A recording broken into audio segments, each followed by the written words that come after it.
everyone, I am Astha, assistant professor from Indraprasth Law College.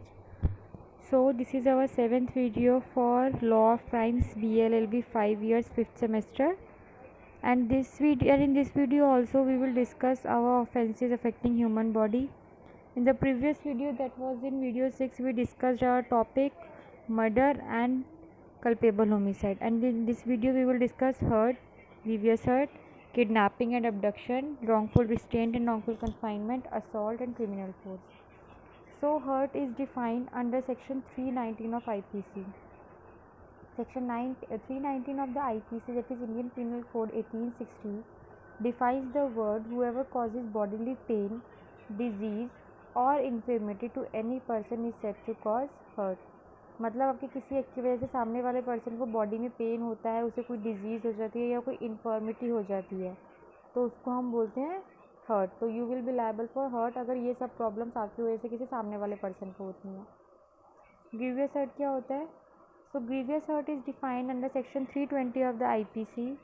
The following kinds of hurt only are designed as grievous. मतलब जो ये 8 types of hurt है वही grievous hurt के अंदर आती है. First is emasculation, second permanent privatisation of the site of either I, कि किसी आई में कुछ हार्म करना जिसकी वजह से आपकी दोनों आई में से किसी एक आई में प्रॉब्लम हो गई है. Permanent privation of the hearing of the either ear, कोई ऐसी इंजरी होगी जिसकी वजह से आपको हियरिंग प्रॉब्लम हो गई है. Privation of any member or any joint, आपके जॉइंट पे कोई चोट लग गई है. Fifth destruction or permanent impairing of the powers of any member or joint, आपके जॉइंट का कोई परमानेंट या कुछ डिस्ट्रक्शन हो जाता है, इम्पेयरिंग हो जाता है. सिक्सथली परमानेंट डिसफिगरेशन ऑफ द हेड और फेस पे या हेड पे कोई इंजरी हो जाती है. सेवेंथली फ्रैक्चर और डिसलोकेशन ऑफ अ बोन और टूथ, अगर आपकी कोई बोन डिसलोकेट हो जाती है, आपका टूथ पे कोई डिसलोकेशन हो जाता है, that is also comes under grievous hurt. Eight any hurt which endangers life or which causes the sufferer to be during the space of 20 days in severe bodily pain or unable to follow his ordinary pursuits. मतलब इनमें से कोई भी injury जिसकी वजह से आपको बहुत ज़्यादा पेन हो रहा है, या ऐसी कोई इंजरी जिसकी वजह से आप अपना नॉर्मल डेज़ का जो रूटीन है वो मोर देन 20 डेज से फॉलो नहीं कर पा रहे हो, तो वो हर्ट आपका ग्रीवियस हर्ट कंसिडर होगा. Next is voluntarily causing grievous hurt. It is defined under section 321. So whoever does any act with the intention of thereby causing hurt to any person or with the knowledge that he is likely thereby to cause hurt to any person and does thereby cause hurt to any person is said voluntarily to cause hurt. इसका मतलब ये है कि जब आप कोई act करते हो जिसमें आपको पता है, आपकी इंटेंशन है और आपको नॉलेज है कि आपके एक्ट की वजह से सामने वाले पर्सन को कुछ पेन हो सकता है, डिजीज़ हो सकती है, इन्फॉर्मिटी हो सकती है, तो वो आता है वॉलंटरली कॉजिंग हर्ट की वजह से. मतलब जब आप अवेयर हो, इंटेंशन है आपकी, नॉलेज है आपको कि आपके एक्ट की वजह से सामने वाले को कुछ प्रॉब्लम होगी. Punishment for voluntarily causing hurt.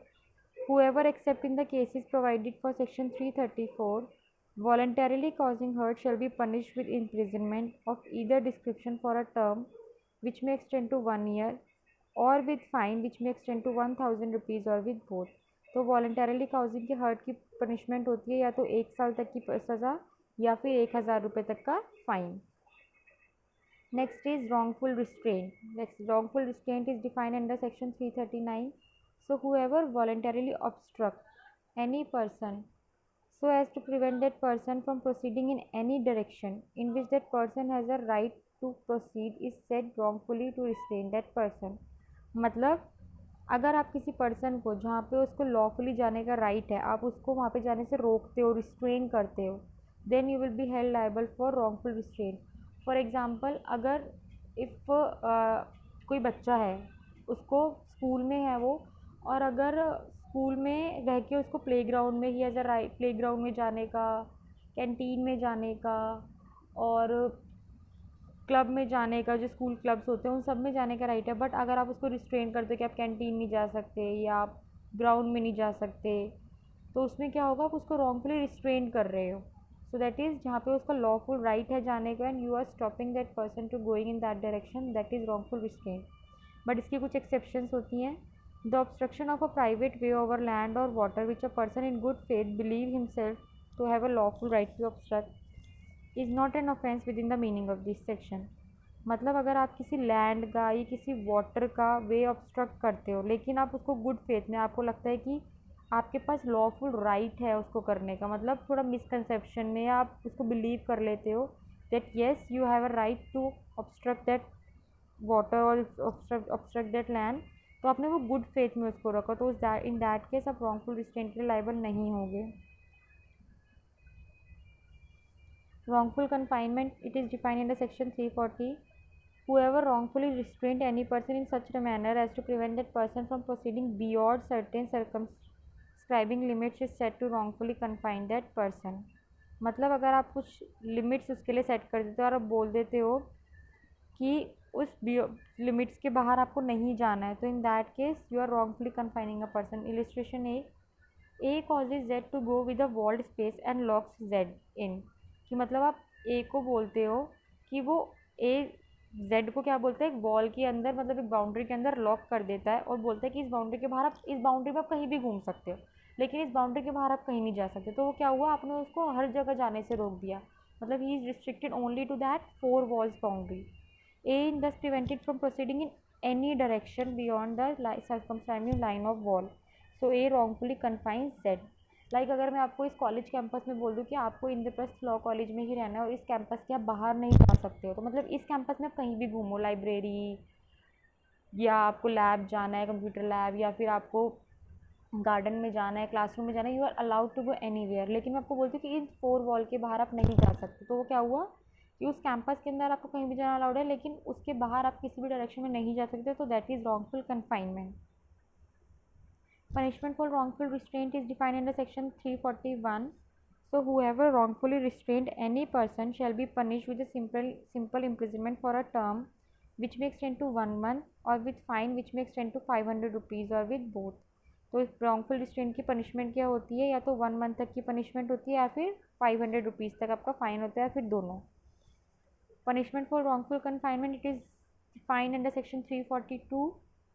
So punishment for wrongful confinement, whoever wrongfully confines any person shall be punished with imprisonment of either description for a term which may extend to 1 year, और with fine which may extend to 1000 rupees.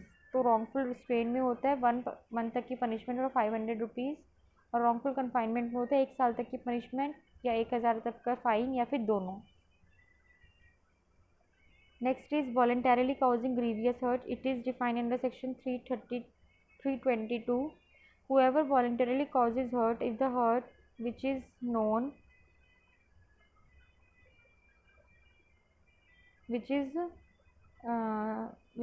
knows himself to be likely to cause his grievous hurt, मतलब अगर आप किसी को hurt करते हो and you know that हाँ आपके एक्टिविटी से सामने वाले को हर्ट हो रहा है, then you will be liable for voluntarily causing hurt, grievous hurt. Explanation: a person is not said voluntarily to cause grievous hurt except when he both causes grievous hurt and intends to know himself to be likely to cause grievous hurt. मतलब आप voluntarily cause grievous hurt के लिए liable नहीं होगे अगर आपको पता है कि आपके एक्ट की वजह से grievous hurt हुआ है और आपको intention भी है और आपको knowledge भी है, but he said voluntarily to cause grievous hurt। लेकिन इस केस में भी आप कब liable हो, जब आपकी नॉलेज है और आपको इंटेंशन है कि हाँ भाई एक्ट की वजह से सामने वाले को अबव डिफाइंड जो प्रीवियसली डिफाइंड जो 8 कॉजेज है उसमें से कोई एक्ट हो रहा है, तो आप लायबल हो ग्रीवियस हर्ट के लिए। इसका एक केस है Ramkaran Mohtaun versus state AIR 1958। Next is assault. So assault is defined under section 351. Whoever makes any gesture or any preparation intending or knowing it to be likely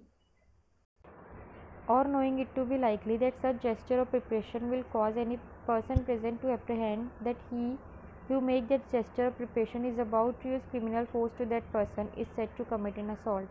मतलब अगर सामने वाला पर्सन कोई जेस्चर या प्रिपरेशन ऐसी करता है कि उसकी इंटेंशन है या सामने वाले के जेस्चर से या प्रिपरेशन से ये लगता है कि हाँ भाई वो आपके लिए कुछ क्रिमिनल फोर्स यूज़ कर देगा, देन सामने वाला person will be liable for assault. मतलब अगर ए बी की तरफ स्वॉर्ड लेके भागता है, कहता है आई विल किल यू, तो बी को लगेगा कि भाई अगर मैं नहीं हटा तो ये मुझे मार ही डालेगा, तो दैट इज़ असॉल्ट। कि वो उसका जेस्चर और प्रिपरेशन, चाहे वो ए उसको ना मारे, लेकिन उसका जो जेस्चर है, उसका जो प्रिपरेशन है, वो क्या शो कर रहा है कि वो ए जो है बी को स्वॉर्ड से मार देगा।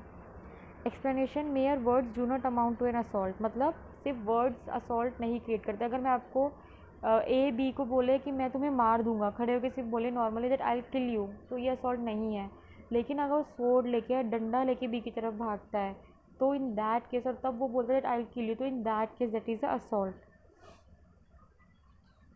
Illustration: A shakes his fist at Z, intending or knowing it to be likely that he may thereby causes Z to believe that A is about to strike. So A has committed an assault. मतलब A जो है अपनी fist shake करता है और बोलता है, जिसकी वजह से Z को लगता है कि अब ये इसे मार डालेगा। और मतलब अब Z के पास लगता है कि Z बिलीव कर लेता है दैट A जो है, A को बस Z बिलीव कर लेता है तो A is about to strike him. तो उसमें क्या है, A ने असॉल्ट कमिट करा, क्योंकि सामने वाले के माइंड में, जेड के माइंड में मतलब ए के लिए एक जेस्चर, ए के जेस्चर से एक डर क्रिएट हो गया कि ये इसको मार डालेगा। Next, A begin to unloose the muzzle of a ferocious dog, intending or knowing it to be likely that he may thereby cause Z to be believe that he is about to cause the dog to attack. मतलब A जो है उसके पास एक ferocious dog है, ferocious dog is बहुत attacking dog है जो बहुत एग्रेसिव है, और वो उसका मजल लूज़ करता है। तो बी को लगता है कि यार ये तो मजल लूज़ कर रहा है और ये अब डॉग मेरे ऊपर बस छोड़ ही देगा, डॉग विल अटैक मी और मुझे बहुत इंजरी हो जाएगी, मुझे बहुत चोट लगेगी। तो उसमें क्या होता है, ए की एक्ट की वजह से कि जो उसने जब मजल लूज़ करा, मजल इज जो माउथ पे बांध के रखते हैं डॉग के, तो जब उसने उसका लूज़ करा तो बी को डर लगा कि जैसे ही मजल खुलेगा डॉग विल अटैक मी। तो उसमें क्या हो रहा है, ए का जो जेस्चर है वो बी के माइंड में डर क्रिएट कर रहा है, that is also assault. Force, it is defined under section 349 of IPC.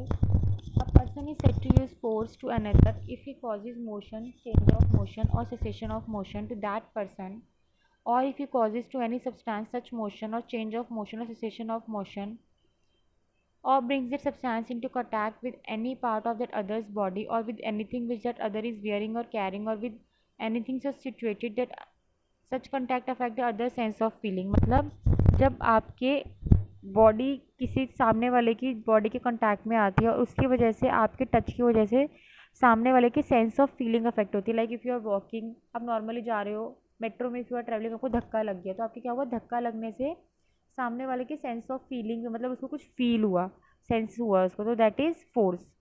Provided that the person causing the motion or change of motion or cessation of motion causing the motion, change of motion or cessation of motion is one of the three ways. अब क्या है कि आप किसी चीज़ का motion change कर रहे हो या किसी को धक्का मारो तो वो इन तीन वेज में होना चाहिए। बाय हिज बॉडीली पावर, कि आप अपनी बॉडीली पावर लगा के किसी के ऊपर फोर्स लगा रहे हो।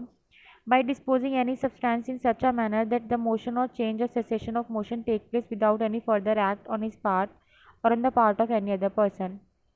मतलब अगर किसी चीज़ की वजह से कोई फोर्स रुका हुआ है, कि अगर वो चीज़ आप हटा देते हो और उसकी वजह से क्या होगा, फोर्स बिल्कुल सामने वाले पर्सन के ऊपर अप्लाई हो जाएगा, या उसकी उस फोर्स, उस सब्सटेंस को हटाने की वजह से वो फोर्स सामने वाले पर्सन को इतना अफेक्ट करेगा कि उसको सेंस होगा फोर्स, वो उसको फील होगा उस फोर्स से, तो that is also force. Second is by inducing any animal to move to change its motion और टू सीज टू मूव।